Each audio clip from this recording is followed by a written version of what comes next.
Halo, saya Wisnu. Saya akan menceritakan cerita dari penjaga warnet kenalanku, dan saya akan menggunakan kata "aku" sebagai tokoh utama. Asteris asteris asteris asteris asteris. Malam itu aku datang ke warnet untuk kerja. Dan seperti biasanya aku dapat shift malam karena penjaga malam, yaitu Mas Trisno sedang sakit, jadi akulah yang menggantikannya. Rasa takut dan khawatir menghantuiku karena warnet itu dekat dengan kuburan, sehingga membuat keadaan warnet cukup menyeramkan saat malam, dan juga cerita-cerita seram yang sering kudengar dari Mas Trisno. Namun aku coba cuek dan membuang rasa takutku dengan mendengarkan lagu-lagu sambil browsing.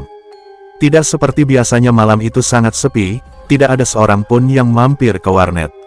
Mungkin karena besok hari Senin, jadi pelanggan warnet yang memang kebanyakan dari kalangan pelajar ini tidak pergi keluar rumah, karena besoknya harus pada sekolah dan apel pagi. Namun sekitar jam 11 malam, ada satu pelanggan perempuan yang datang. Dari pakaiannya sih terlihat dia seorang pekerja kantoran. Lalu kusapa perempuan itu, "Baru pulang, Mbak?" Tapi dia tidak menjawabnya. Ah, biarlah, mungkin dianya tidak dengar, pikirku. Setelah itu dia langsung masuk ke bilik nomor 6. Waktu itu aku lalu melanjutkan browsing sambil dengerin lagu kembali. Hingga selang beberapa menit, aku iseng untuk cek billing perempuan itu. Loh, kok ndak nyala billingnya? Karena penasaran, lalu aku pergi ke bilik nomor 6 untuk mengeceknya. Tiba-tiba, loh, mana perempuan yang tadi? Perasaan tadi dia masuk sini. Ndak mungkin dia keluar, karena cuma ada satu pintu dan itu dekat tempat OP, pikirku. Perasaanku bercampur aduk antara cemas dan takut. Lalu aku kembali ke meja OP. Namun aneh, tiba-tiba tercium bau yang menyengat, bau wangi bunga yang sangat menyengat. Perasaanku jadi tidak karuan, dan aku teringat sama cerita-cerita seram Mas Trisno.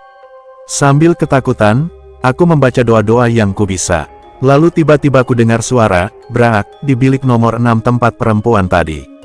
Suara apa itu? Aku bergegas untuk mengecek kembali bilik nomor 6. Setelah ku cek, ternyata tidak ada apa-apa.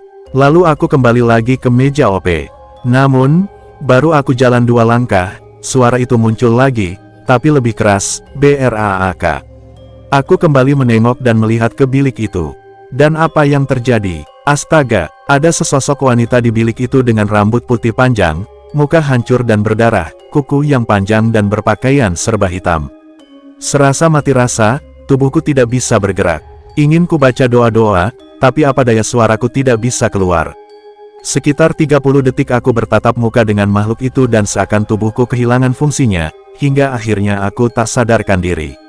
Saat aku sadar, kulihat ada Mas Trisno di dekatku bersama dengan pemilik warnetnya. Di saat itu pula Mas Trisno malah tertawa dengan senangnya melihat keadaanku. "Kamu itu baru ketemu sekali saja sudah kok, apalagi kalau ketemu yang bawa saudaranya. Makanya kalau jaga warnet jangan melamun dan sering baca-baca doa. Tahu sendiri kan, itu di depan ada kuburan," ucap Mas Trisno. Lalu aku pun pulang. Besoknya aku langsung sakit selama 5 hari.